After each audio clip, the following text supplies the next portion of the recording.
Welcome back, my awesome people. Today, I am honored to be with James Cakmak, the co-founder of Clockwise Capital. Now, we all know that so many things are happening, not only in the ETF space, the AI space, but even globally.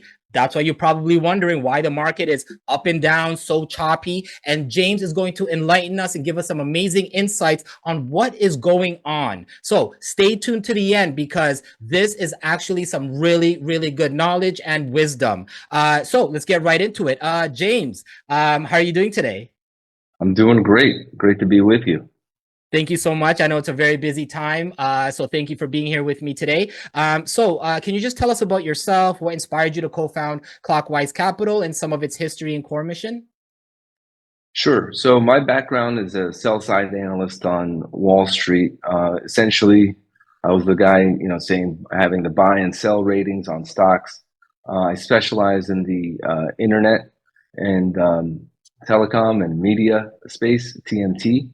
And so I covered all the companies from Amazon as far as the mega caps are concerned, down to companies like Zillow on the smaller cap side. And from there, but spent about 15 years doing sell side research. From there, decided to take that knowledge and apply it to the buy side and actually put capital to work rather than simply giving opinions on the stocks that we covered. So we launched Clockwise Capital about 5 years ago and launched the Time ETF, which is our public flagship ETF, about 3 years ago.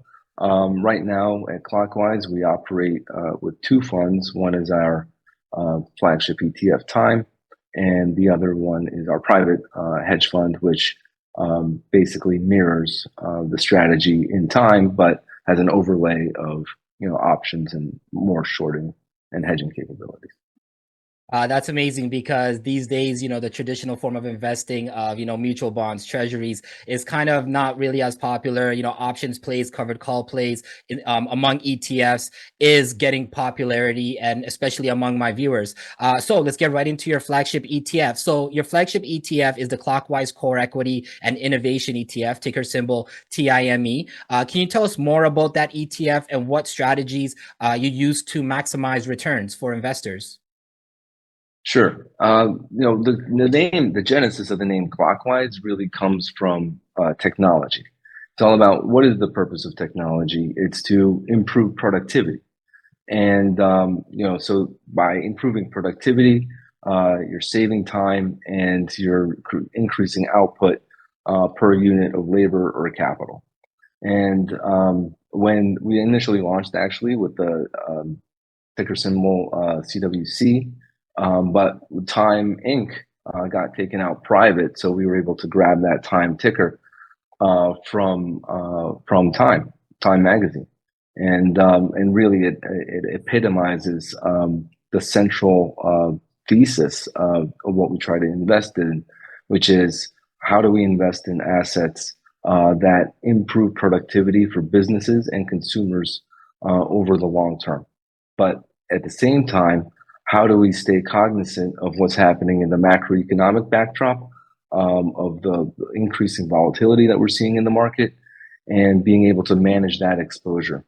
A lot of what we try to do is we think about innovation. A lot of people immediately synonymize innovation with, for example, ARK, ARKK, Kathy Wood's firm. That is basically max duration, max risk.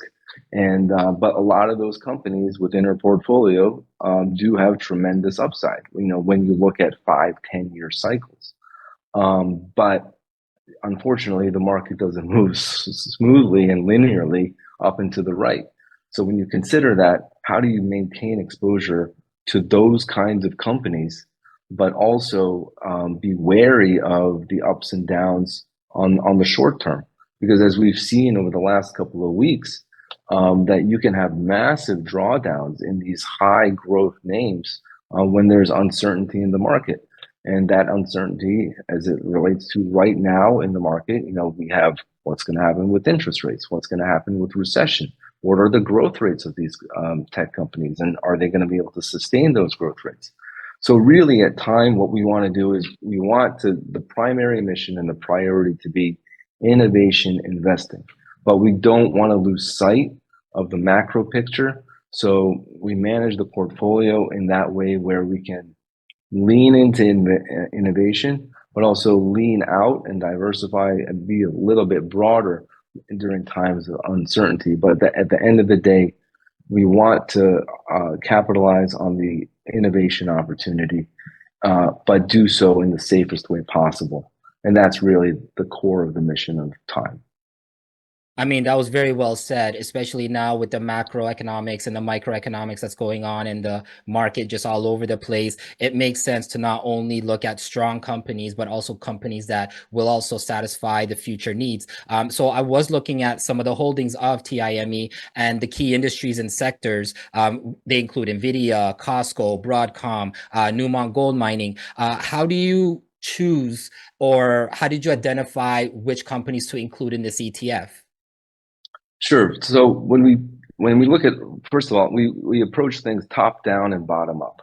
So on a top down basis, what is our assessment of where the market is going to go over the short term, medium term, and long term? You know, we look at things before. We used to look at things in terms of 1 month, 3 month, and 12 month.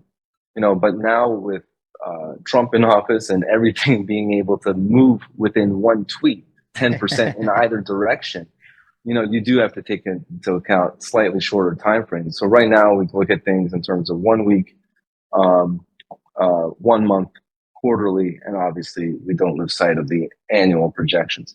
So we look at things top down first. What is the economic picture? What sectors are likely to outperform over the coming time period that we're looking to invest in? And what is the allocation that we want within those sectors? So once we identify that, then you can go to the bottom up analysis, which is which companies within through that framework offer the most upside over each of the time cycles that we're dealing with. And at a bare minimum, we need to see at least 20% upside on these names. And ideally, not only do we want to see the ability for earnings to outperform, but we also want to see the ability for the valuation to expand. So we're cognizant of not getting into stocks where the valuation is already expanded, even if there is upside to earnings estimates. It's really, you want the two lever approach where earnings can go up, but also the valuation can increase. You know, when you talked about some of the names that we own, we're really at this point in the market trying to play the barbell approach. The barbell is, on the one side, you have conservative names given the uncertainty, like Costco that you mentioned. But on the other side of the barbell, you know, we're very bullish on crypto. You know, we own MicroStrategy in equal weight as we do Costco. You know, we have names like Oklo in there, which is going to help companies produce energy as data centers grow and AI proliferates more broadly. So we're playing the two sides of the spectrum right now, and those are our shopping carts. And then we just pick which names offer the most upside for each of the time cycles that we're dealing with. You know, the barbell approach is, it actually makes so much sense. You got to make sure that not only is it equal weighted with the strategy that you use, but you're making sure that you're not choosing companies that just have one great, you know, fundamental. You got to look at the overall picture, especially, you know, you can have a Sunday tweet that can tank the market on the Monday, like we saw a few weeks ago. So talking about AI, how do you see AI transforming asset management, ETF investing in the coming years? I know a lot of CEOs are using AI to help them create ETFs, create portfolios. But what is your opinion on that? I think AI is game changing. I mean, I think you're going to see a product. I mean, you know, that old adage where people tend to overestimate the changes over 2 years and underestimate the changes over 10 years. And I think that's exactly the case with AI. We think that it's going to be, you're going to see productivity boom in a way, not to be too hyperbolic here, but we really think so. Like, we're going to see a productivity boom like we've never ever seen before. I mean, the rate of change is only going to accelerate from here. You know, Sam Altman from OpenAI, you know, he says that the changes over the next 50 years are likely to eclipse the changes that were made, the technological advancements that were made over the past 500 years. You know, that's the kind of change, the rate of change that we're talking about. And we think that that's vastly underappreciated. But at the same time, a lot of these companies have speculative nature to them. You know, their valuations are high, their earnings are low. So you have to be really picky as to which of those companies you want to bet on, and also at what size you want to bet on them. Because sizing is so important in portfolios. You can, if you're rather, it's better to be sized right than it is to be right on what stock you pick. For example, you pick a company and put it in at 1% weight in the portfolio, and it doubles, then you're only adding 1% to your performance. You know, but if you have a company that is a 10% weight and it's down 50%, you know, then you're going to lose 5% of performance in the portfolio. But at that 1% weight, if you're wrong, because you know those smaller weights are slightly more speculative in nature, you're only going, that 1% position is down 50%, then you're only going to lose 0.5 off of your annual performance. So sizing is so critically important in portfolios. It's almost as important, if not more, than the actual stocks that you choose. But coming back to your question on the AI, you know, we think that it's going to only accelerate from here. Obviously, there's going to be ebbs and flows and choppiness as people try to determine what the growth rates are, the sustainable growth rates, I should say. But if you take a longer term view, which you cannot lose sight of, we think that these companies over the long term, anything AI focused is going to do incredibly well. And when it comes to financial investing, you know, we think that the use cases to use AI is going to increase for retail investors and investors more broadly, institutional included. And you know, you look at a company like Manus AI out of China. You know, they are essentially your assistant in anything that you need to do. You know, companies in China are already starting to implement it on their daily tasks. You know, you can have profound changes like that. I saw a report out that said that there was a deep dive done on Tesla stock that Manus AI was able to complete. Actually, no, it was Grok was able to complete in 1 hour. And it was the same amount of work that would have taken an analyst, a Wall Street analyst, to do within 2 weeks. So you're going to see increasing adoption of this, and we can get into this, but we're actually developing our own AI tools for investors called Clockwise AI. You know what, James, that was amazing insight, because you know everybody talks about AI, they talk about how AI is going to revolutionize it, but they never really get into detail. So you know, as to your point, as you said, right, the next 15 years of AI will pretty much overshadow the past 500 years of progress and advancements that we've made. And of course, Yep. when we look at the global countries like China, I know India is also on the come up. China, they don't really release their public, you know, documents. They don't release all of that. So we're kind of still in the dark when it comes to what they're really doing. But from what I'm hearing, and I'm sure from what you're hearing, they're advancing at a highly accelerated rate using AI. And AI is definitely going to get rid of that tedious work, long time work that humans would have to accomplish, especially Yep. when we're diving into financials. And just to stick to, just to continue staying on that, do you think, how will AI, I would say, with Clockwise Capital, stay ahead of its competitors in this space? Is Clockwise doing, I know you say you're creating your own AI tool, but is AI Yep. currently staying ahead or using AI to stay ahead of its competitors at this point?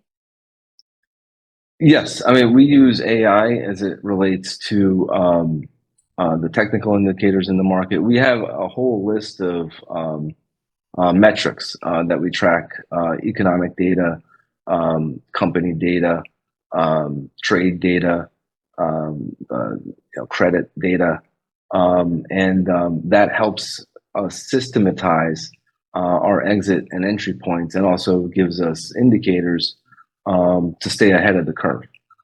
Without AI, you know, we wouldn't be able to. A lot of those processes would be manual and time consuming, and the rate at which markets move, it's impossible to stay ahead unless you're able to systematize and automate a lot of these things.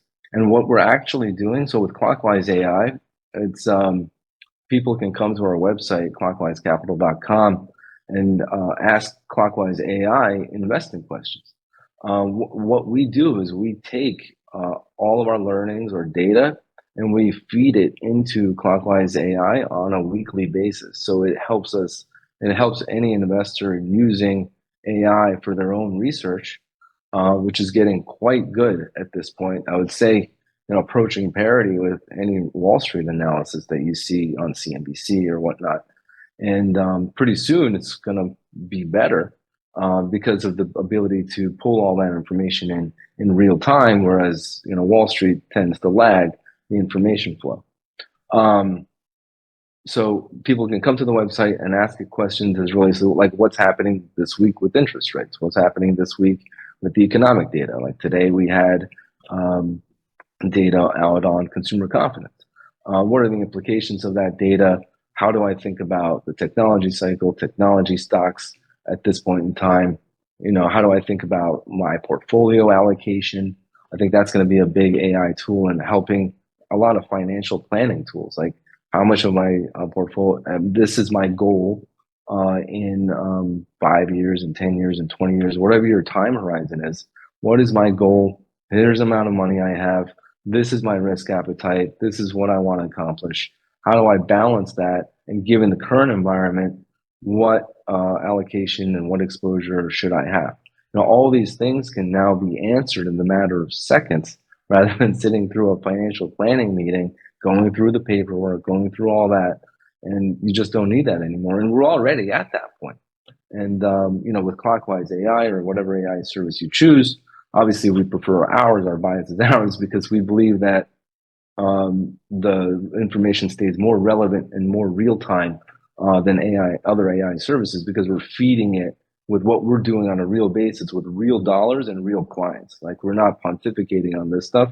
Like whatever we're saying is whatever comes out of the AI is actual data that we use for investing in the market. So AI, it's big and it's only going to get bigger. But how do you do it safely? That's the main point. No, excellent points. It's undefeatable at this point. As you said, AI can not only equal but even surpass a human analyst at this point, and especially now that we have quantum chips pretty much not even around the corner, it's here already. And I know China and other international countries are progressing their quantum. I know Microsoft just came out with their quantum chip. So, I mean, in a 6 months period, maybe 1 year, we will probably see a whole different landscape. So let's talk more a little bit about the macroeconomics that could not only affect the time ETF, but just everything in general when it comes to the market. We have tariffs, we have recession, we have the tech, as they call it, the tech bubble on the come up. We have so many things happening. Can you elaborate on that?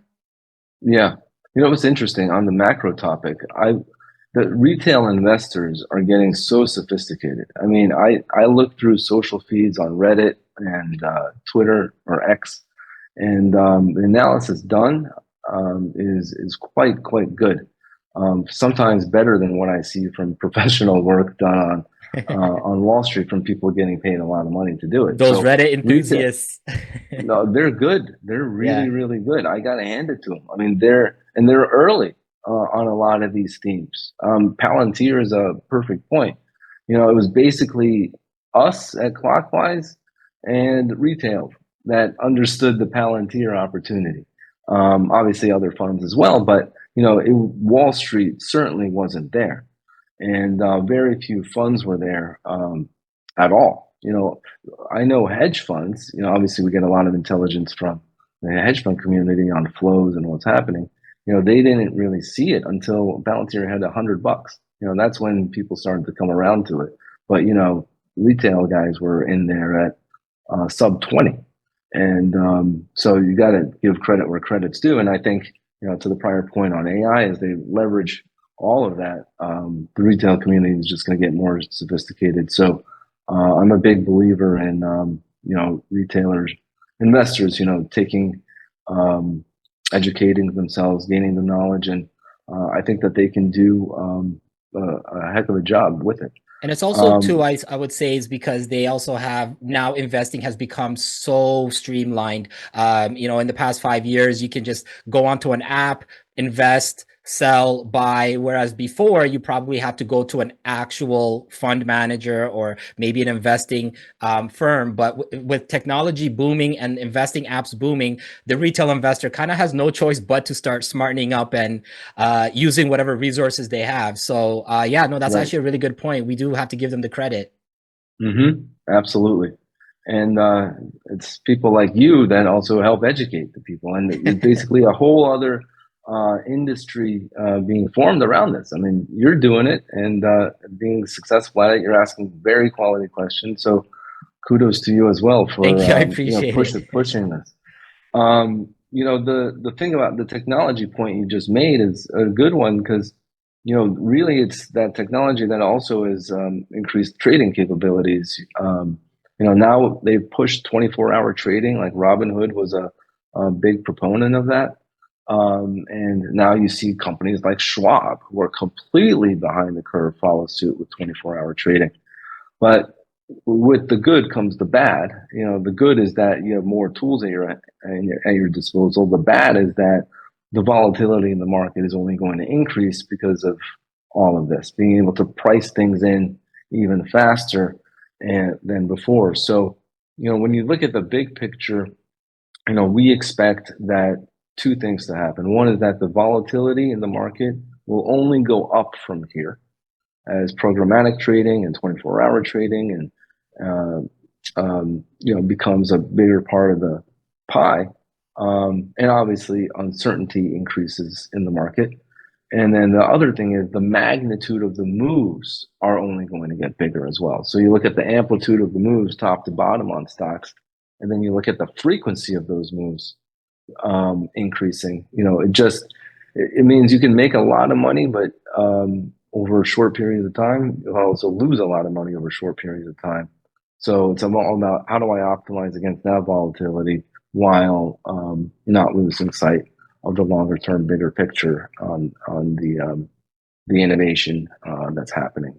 And That's it's global too. unseen before. Yep. It's not just North American or European strategy these days. I mean, you have a cell phone, you have maybe a few dollars, you can jump right into Mm-hmm. the market. There's no more going to a bank and paying this fee. Almost there's no commission fees anymore, really. So Exactly. it's a breakthrough in investing. And so, can you just talk more about like the recession that possibly could be Yeah. coming up, the tariffs? Sure.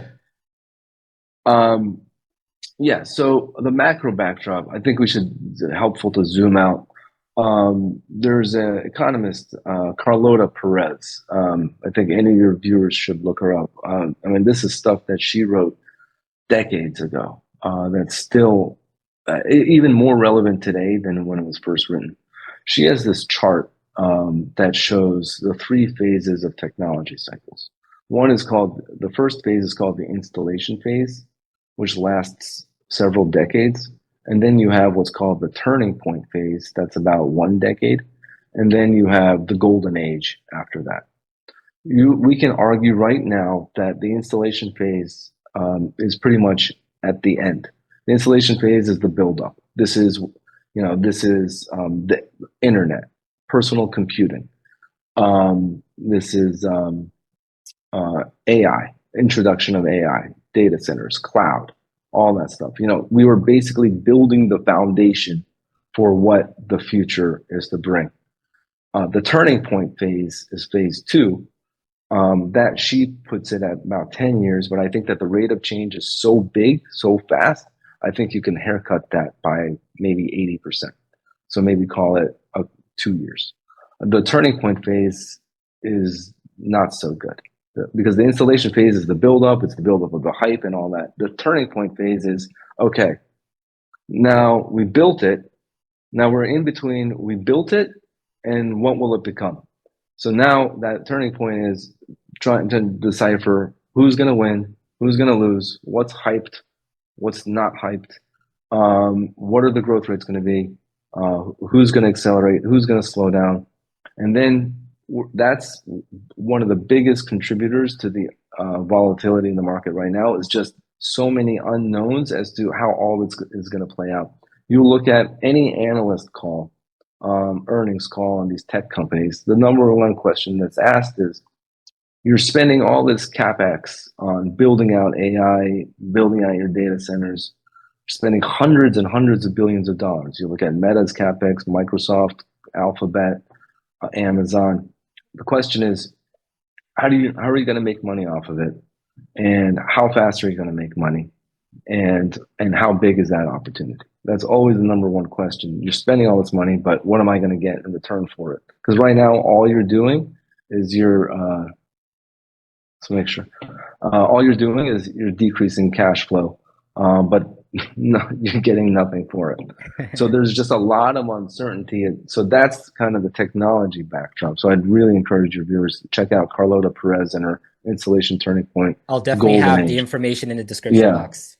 And the golden age is good. Once we're on the other side of that, then it's just a period of surplus, a period of abundance. Everyone's going to have a lot more money. Everything's going to be a lot easier, and what do you think the timeline to the golden age would be? Maybe 10, 15, 20, or even way sooner than that? I think as soon as we finish the turning point. So the turning point, she says 10.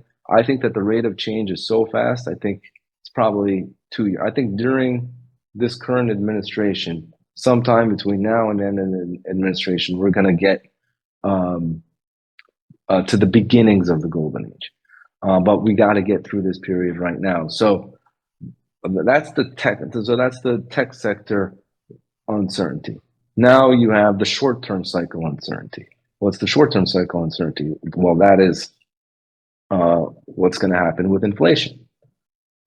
It came in yesterday. The CPI data, or PPI was yesterday. CPI on Wednesday. That came in marginally better than expected, but we're still north of 2%. Eggs. I went to Trader Joe's yesterday. They still don't have eggs. So you have that issue, right?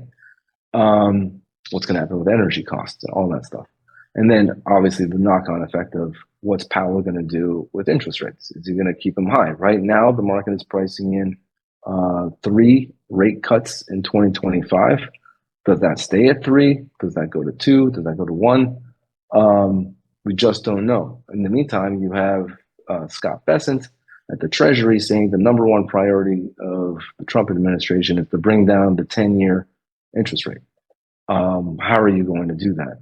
Because right now what we're seeing is, despite inflation data coming in less, bond yields, Treasury bond yields, are actually increasing. They're going in the wrong direction. Why would the bond market not agree with the inflation data? So you have like this. There's a disconnect. There's a disconnect. And typically what I'd say is fixed income investors, institutional fixed income investors are smarter on average than I want to say smarter. I'd say they're more accurate on average in their predictive tools than equity investors, and that's historically been the case. And then the third thing is the third risk you got to be cognizant of is the long-term debt cycle, and that is what's going to happen with U.S. credit, U.S. debt. We're 36 trillion in debt. You have bond yields rising. You have appetite for purchasing of our treasury bonds decreasing. You have countries like Japan and China, which have been systematically decreasing their treasury bond holdings. You have Canada threatening to dump all of their treasury bonds. So you could be in a situation where the economy is slowing because of recession, while interest rates actually keep rising, which the combination of that is stagflation. So, and the mega risk is the credit risk. And I'd encourage your viewers to also look up Ray Dalio. Ray Dalio, founder of Bridgewater, is one of the preeminent, if not the preeminent voice on macro and geopolitical related issues. Head of Bridgewater, which was for a very long time the number one hedge fund in terms of assets. And he came out with an Um, amazing video called "The Changing World Order," yeah. which amazing. It just blew my mind on how he was able to articulate, over time how things have evolved. Yep. Exactly. And his a lot of people, you look at X, you look at social media, they'll say that he is another Doctor Doom. It's just always doom and gloom. He's always warning. But there has been a change. I mean, his point is like, if we don't get debt to GDP ratio of the United States down to 3% from 7, all hell is going to break loose. Um, but in fairness to him, he has been warning about this as this is to come if we don't make changes to our fiscal policy. This is the first time this week he said that the credit crisis is imminent. So it's something I don't think you can discount fully, because if there is a credit event where you have the dumping of U.S. Treasuries, that could be cataclysmic to the market. I mean, you're talking 20-25% drawdown from here after the correction that we've seen. You could see the S&P go to 4,600. Currently, it's like 5,600. That's 1,000-point swing if there's a credit event of that sort where, and then you have, I'm not sure if it was Scott Bessent or Trump, President Trump saying it, but, they're talking about they're not sure if all of the treasuries and the Fed's debt is valid. If you're in a situation where they want to restructure things and not pay off some loans, obviously that's going to create questions around the credit worthiness of the United States government. That could lead to credit downgrades. They need to cover the fiscal deficit. If they're issuing bonds and there's no buyers of those bonds, that can create more credit risk. So that's the longer term cycle. That, on the very short term, you have the interest rates, recession, tariffs. You have the technology cycle, uncertain turning point phase, uncertainty around growth rates, and then you have the credit risk, which is more of a black swan kind of risk if that would happen. But it's something you just shouldn't lose sight of. So, how do you manage across all three of those risks, but also make money at the same time? And that's what our AI tries to answer. That's what we try to answer at Time. And hopefully through this conversation, your viewers can get some glimpse into that. James, wow, wow, wow. That was some amazing wisdom. I have never even looked at it that way. I've never heard anybody even speak the way you just eloquently did. My viewers and I will definitely be taking heed on this, because we've been talking about the national debt for years at this point. We've been talking about student loan bubble. We've been talking about the real estate bubble. So at this point, it's bound to crack. And hopefully we have technology that will, especially AI, quantum, and so on, that can kind of help us guide through this craziness that we are going to come across. Because, some people are saying, every empire has to fail, has to crash, and a new superpower comes in. I think that was similar to what Ray Dalio said in Changing World Order. And it's inevitable at this point unless something is done. He is Dr. Doom, but I mean, sometimes Dr. Dooms can be right. And so just staying on that topic, regulation. So if we are going down this path, regulations for companies, regulations for countries, our regulations could possibly help out, or are regulations going to further limit how much we advance, whether it's in business, whether it's in our, debt issuing and so on? What do you think about regulations? Should we just say, forget the regulations, let's attack this issue, or should we start looking at a different way of regulating things? Yeah, I just want to come back to a point you just made about technology. That when you look at, economists were dumbfounded on when the rate hikes began in 2022. Everybody was saying recession is right around the corner. Recession is right around the corner. And what happened? The economy kept growing very strongly. And then they're like, okay, how are the economy continuing to grow at 2% plus despite rates going from 0 to 5? How is that possible? And I think what economists didn't factor in was the proliferation of technology. and the productivity benefits that come from it. So already we've seen an underestimation because the economy kept continuing to improve despite the economic contraction that the Fed was trying to instill with the rate hikes, and that's why inflation also stayed persistent because people actually ended up having being able to maintain more money than the Fed really wanted. And the unemployment rate, stayed relatively steady. It only recently started to rise. To your question on regulation, well, the good news is that domestically, regulatory framework is going to get better and better. You're seeing regulations ease on crypto, for example. I think that is only going to go into one direction, and it's going to become increasingly institutionalized. That crypto is, in our opinion, through this volatility, the number one asset class that you should have exposure to. Outside of, if we're going to lump in crypto along with equities. But the financial regulations are going to improve, energy regulations are going to improve, crypto regulations are going to improve. This is all going to happen in the United States. So we think that the regulatory backdrop is pretty positive. Obviously, Europe is a completely different animal. They look at things in terms of not protecting the consumer, but in terms of protecting businesses, which we think is the backwards way of the way it should be done. I think that the way the United States approaches it is correct. How do I protect the consumer with my regulations? But Europe wants to prioritizes protecting competing businesses with their regulations. So I don't think you're going to see any improvements there, but domestically, I think the regulatory backdrop is a tailwind. So we're not, we're actually looking at it positively.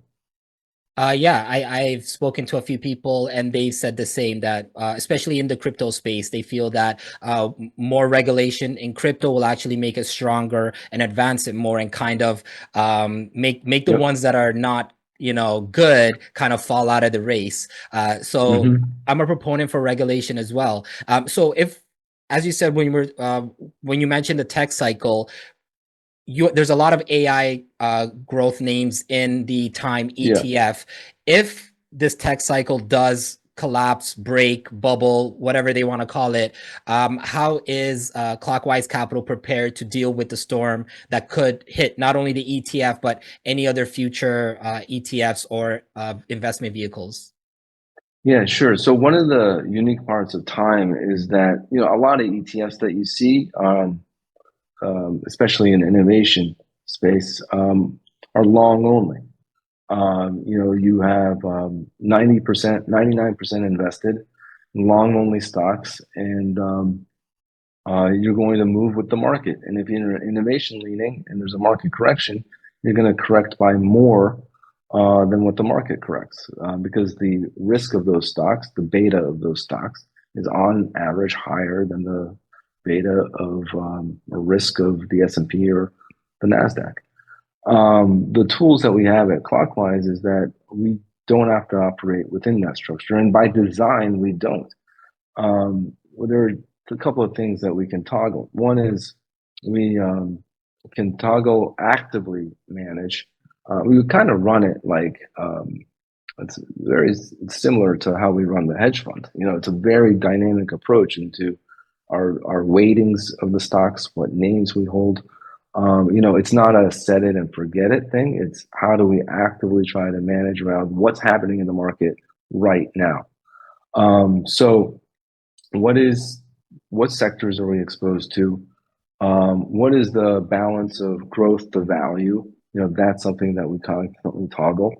What is our cash balance? Like, we've raised our cash balance to 15%. Because what we're doing is we know that these stocks are going to fall. We want the dry powder to be able to buy them on the cheap. And that's something that, maybe when we buy it at the current prices, there's a little bit more downside, but we're willing to weather that because we can just keep averaging down on those names. But we raised that money because the stocks, for example, yesterday fell another 2% in the market. So And you saw 5 to 10% additional corrections on things that have fell 50%. So there's a lot of, it's increasingly going to become a target rich opportunity. We think within the next 2 months, by May, that a lot of these things are going to bottom. And so we want the dry powder to do that. And then the other thing that we're able to do is hedging. We are able to put in short positions within the ETF to tamp down the volatility in the market. We can short the S&P, we can short crypto, we can short the Nasdaq, we can short semiconductor stocks. We can put those volatility stabilizers in there. So managing through hedging capabilities, dynamically adapting our sector exposure, our value to growth exposure, and toggling up and down our cash balance to be able to opportunistically buy when things break, like yesterday. Yesterday we were a net buyer of stocks. We decreased our cash balance by 4% yesterday because we had such an outside moves to the downside. And a lot of those stocks today are up 5-10% on the rebound. So we're able to actively, it's really about active management and taking kind of like a hedge fund light, we can do. And then we also have the ability to look at covered call opportunities and things of that nature. That's something we haven't implemented actively now, just given the uncertainty, but down the road, we could have that capability as well. And that's what every investor hopes for, how to mitigate risk, especially when things are highly, highly volatile. So that was actually a really good move to buy when it's absolutely down. The next day or a couple days later, it goes back up. And yes, the next 2 months, there's so many predictions that the bottom hasn't even bottomed, but it will definitely will, especially with everything happening around the world. So you did mention that you do have MicroStrategy in the ETF. What do you think about crypto as a whole? Like, I know Trump administration is the only administration to push forward for crypto with the reserve. We have Elon Musk, who's, one tweet can have Dogecoin going up or down. What is your opinion on not only crypto in whole, but do you think maybe Clockwise Capital will actually maybe create a spot Bitcoin type of ETF down the road? Or what are your thoughts on that? Yeah. For that, there's one more thing I'd just say on time is that we have 4 speeds. Think of it like a car. Speed 1 is your slowest speed, speed 2, speed 3, and then speed 4 is your fastest speed. And so what we actively do is which tier of speed. Obviously, I'm oversimplifying it. Which tier of speed do we want in the car? Obviously, at the slowest speed, we're like, okay, max uncertainty. Slow things down, bring down the risk of the portfolio. Speed 4 is, everything looks great. We're on the other side of it, and all these stocks have gotten killed. Let's go all in. So right now we're oscillating between speeds 1 and 2, and that's another characteristic of the portfolio is that we're able to toggle up and down based off of the risk parameters that we see in the market and that we think is right for the portfolio at the time. Sorry, no, I said that and forgot your question. Oh, no, but no, I was just asking, the crypto. Yes. Yeah, I think crypto is probably the most mispriced asset class right now in the market. You had an enormous amount of good news come out. And, the day that the weekend after the reserve, the White House summit on crypto happened, you had like a 10% sell-off in Bitcoin, which is absolutely insane to me. You have more good news coming out than ever before. You have Texas, Utah passing regulations. You have Japan lowering capital gains taxes on crypto. Senator Loomis is pushing hard for it. So we think that crypto is incredibly well set up for big gains in 2025. Now, obviously, with that, there's a lot of risk because a lot of Bitcoin investors are crypto investors, are speculative investors, and it hasn't been completely institutionalized yet. But we think that volatility is going to come down over time. So, we're in it. We're in it as much as we can be safely. Um, and once the thing that we're really waiting for is the market uncertainty to die down. And we're not going to get that until the tariff risks die down. We know that the debt is okay, the sovereign debt, national debt's okay. And we know what the growth rates are going to be for companies this year. Because right now, the S&P estimates still looking for 15% earnings growth this year. Estimates have barely come down. The market trading at 22 times. So we don't know if a recession is coming. We don't know to what degree the recession will happen. So until those estimates recalibrate, you probably are likely to see correlation between crypto prices and overall market prices. But we are systematically increasing our crypto exposure on down days, just waiting to go all in essentially until we get better feeling around the economy and what that means for the S&P and the Nasdaq. Now that being said, it really just depends on your time horizon. Like if your time horizon is 5 years or more, or even 1 year or more, then I think crypto, Bitcoin here is a fantastic opportunity. Just if you're willing to look down, because I mean, you could have a situation where if we do have some bigger slowdown than expected, or a credit event, or what have you, you could have crypto fall 20% from where it is right now. So you got to be mindful of that.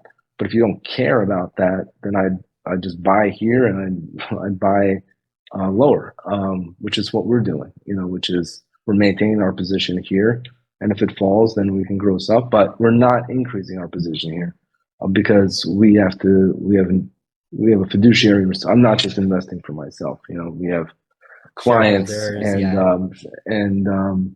and our investors. We want them to have a smooth ride. It's all about how do you have the smoothest possible ride while investing in innovation, because innovation can be really choppy, and so that means there's a trade-off to that. Obviously, you could give up some returns over the short term, but you'll more than make up for it over the long term.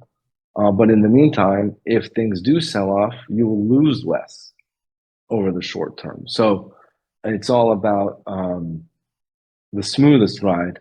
Both rides are going up and to the right. It's just, do you want to go up and to the right like this, or do you want to go like this?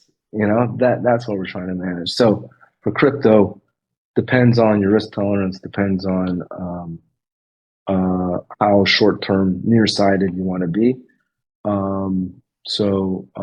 on a longer-term basis, and by longer-term, I mean 2025, full year, and honestly far beyond that, we think it's incredibly well positioned.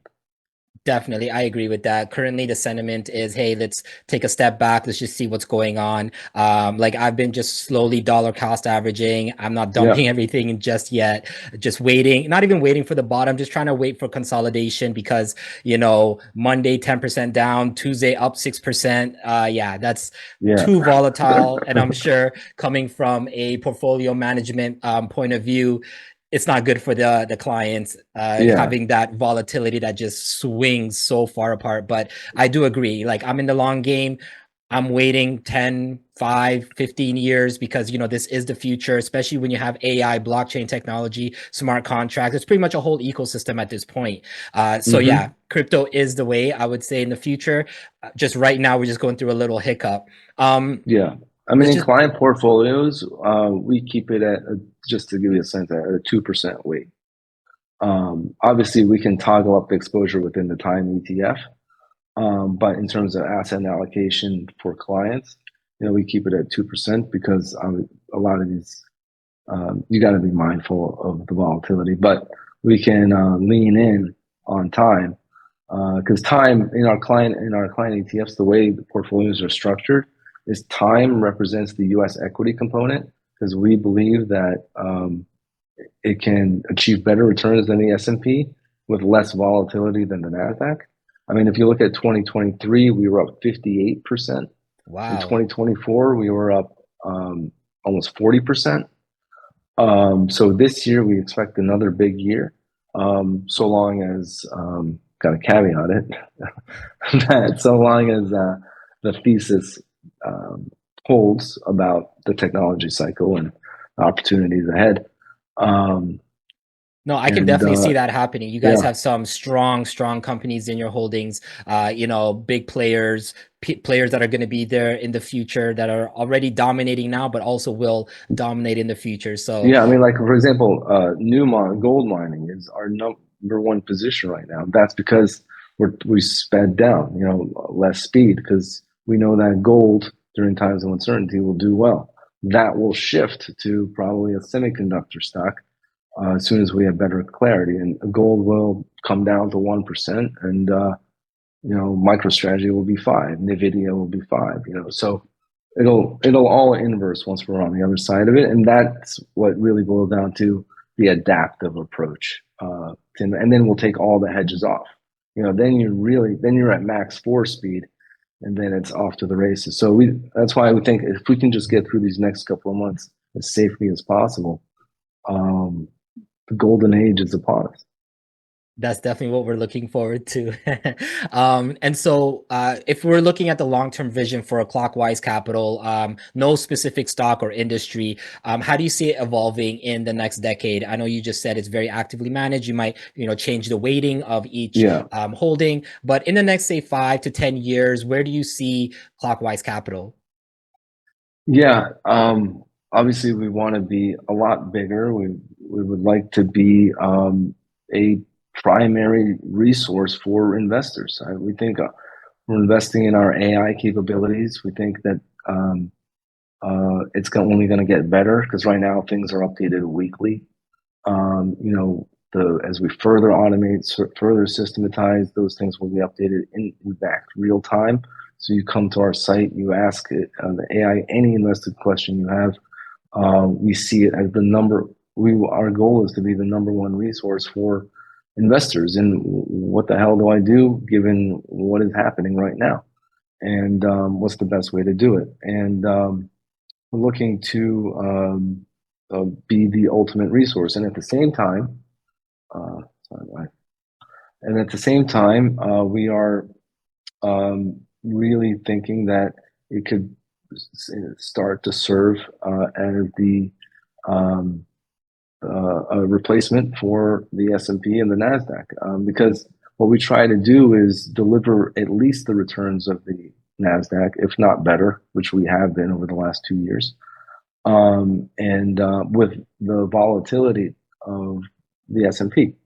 So higher returns, less risk, and that's our goal. And if we can get an allocation or serve as the kind of primary innovation allocation for clients within their portfolios, we think that there's it serves everybody. Obviously, gives us more resources to be even better for clients, be as a resource for clients, and I think that's the mission. It's just be the preeminent innovation investing platform in the market. And I think you guys are on the right track. 50% 2 years ago, 40% last year, this year. As long as you're, doing double digits, because the S&P has a history of what I think 8 to 10% per Yep. year in growth. So definitely Clockwise is on the right track, and I'm sure my viewers will definitely be increasing your website traffic after this video because they're very curious. They're a curious bunch. So Good. what advice would you give to new investors that are looking to navigate in today's choppy, crazy market? I know we've talked a lot about the different things going on, but if I just saw this video and I said, okay, you know what, I'm going to start my investing journey, what kind of advice would you give them? Yeah, I would read a lot. It's I think a lot of these uh, uh, kind of preeminent investors like Ray Dalio's, they're really important voices. So I read a lot of books to get familiar on, because the things that we're seeing right now are new to a lot of. We've never been in a situation where we have a technology boom to this degree ever. and juxtaposed against this much uncertainty. So it's really important to understand business cycles and technology cycles, because if you can do that, even just going through understanding the Carlota Perez's work, you can understand what's happening in the world right now better than 9 out of 10 people, I would say, because you don't really see this in the mainstream. You And don't. it would give you one foot in advance of everybody else just by understanding. Because everyone, I mean, we talk to hedge funds. I mean, they're operating with a lot of unknowns, and but they're not really. A lot of fast money is thinking through things in very short time slices. But you have to just think of the short term time slices as far as what's the price going to be over the short term. But you can't lose sight of the bigger cycle at play. So when people talk things down, you got to be understanding of that, that the opportunity is bigger than ever, but also understanding business cycles and economic cycles, which is where guys like Dalio come into play. And then it's really fundamental analysis of companies isn't that hard. It's more. It's increasingly the market is sentiment. It's very very emotional, and that's why you're seeing so much mispricing so fast.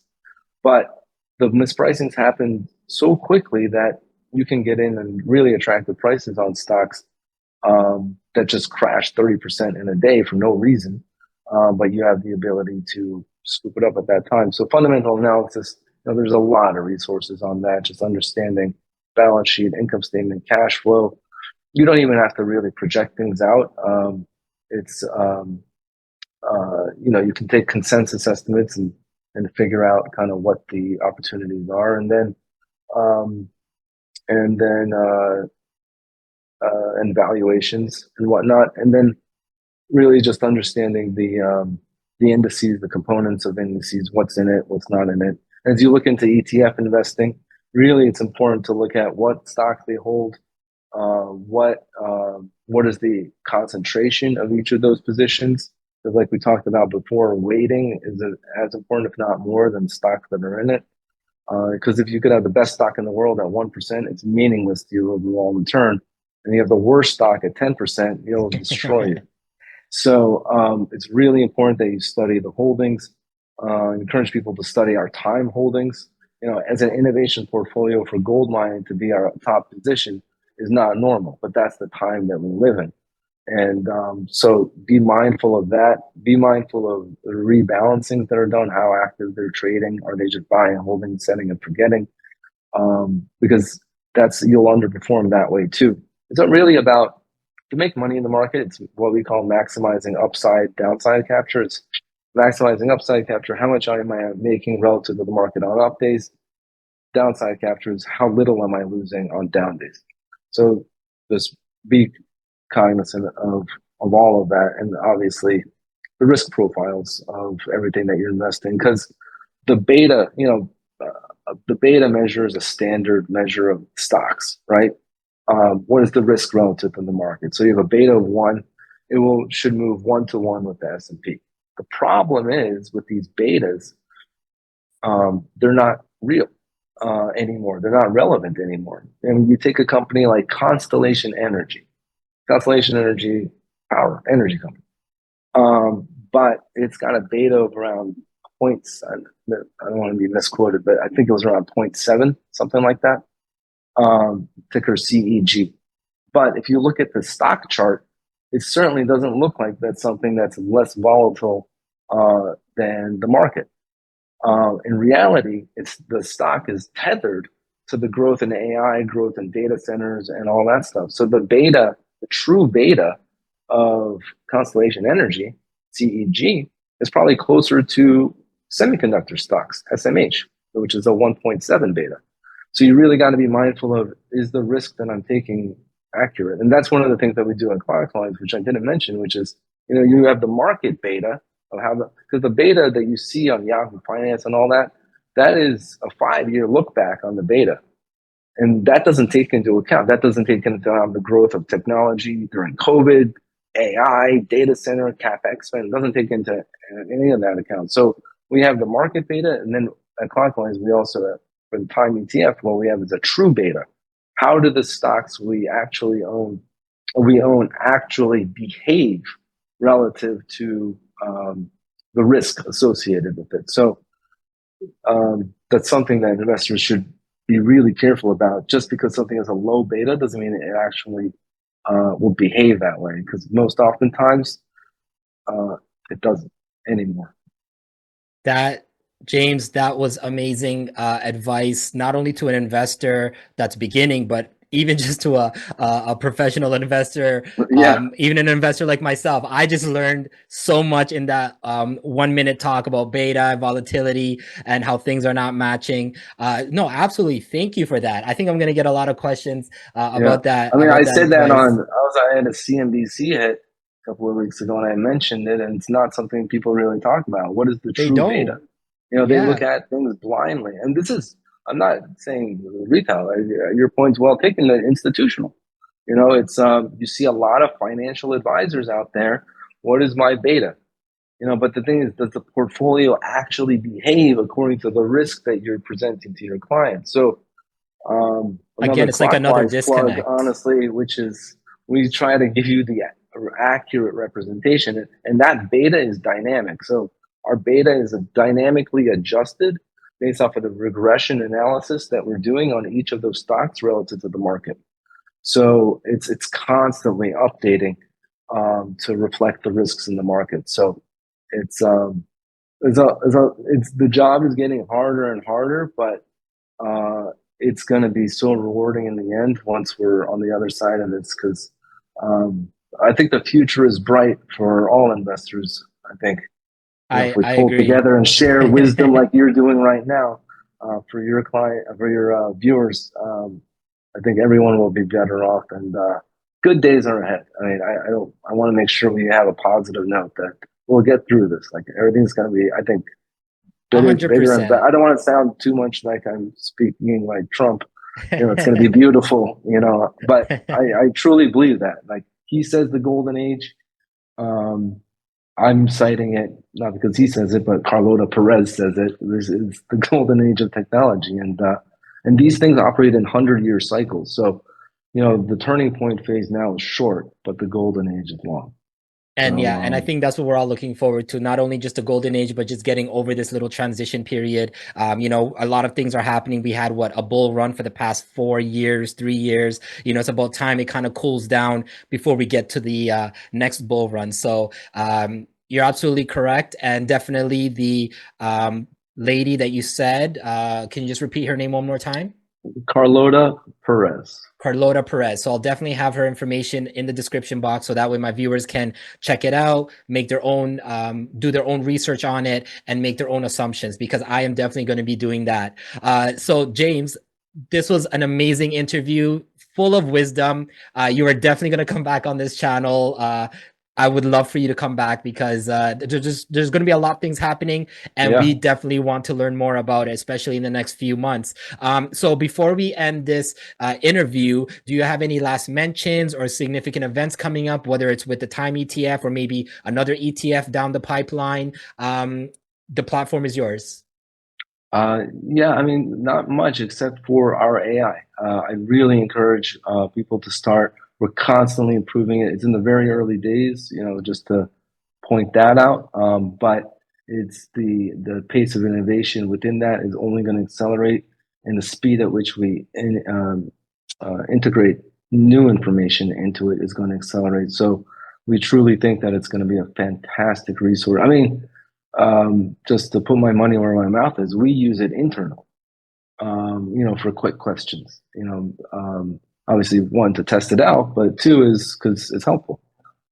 So it's only going to get better. It's early innings, but we think that it's going to be one of the leading resources ultimately over time. And we hope so. And we're working hard toward that. And I'm It's looking forward. clockwisecapital.com, and then there should be a try AI, Clockwise AI button. Say that one more time. It's clockwisecapital.com, and then there's like a try Clockwise AI. And one of the things also I encourage people is, like, I see this on Reddit a lot. We actually source a lot of stuff from Reddit in terms of how do we best tailor our AI to the actual questions people have. You know, I see questions all the time. I just inherited this much money. What do I do with my money? This is my goal. What should I invest in? These are the 4 stocks ETFs I own in the portfolio. What do you guys think? You know, so this is a lot of crowdsourcing, and a lot of the answers are high quality answers that you see on those sources, but we're trying to answer the most relevant questions that people have, because it's hard out there, and a lot of the advice that you're hearing doesn't take into account a lot of the things that we're talking about here, and we're trying to be mindful of that and serve as a resource. And ultimately, you know, if you go through, the AI also has the ability to automatically create a custom portfolio for you, and that's all automated on the back end, where you can just get into one of our Clockwise models, which has a bunch of ETFs in it, that including ours at the U.S. equity component, that will help you achieve your goals. So I just encourage people to check it out and send along any feedback, and hopefully you get some good use out of it. Oh, they definitely will check it out. As soon as I'm off this interview, I'm definitely checking it out myself. I'm going to try the AI. I want to see what kind of portfolio it builds for me, because I'm all about this. So my viewers are as well.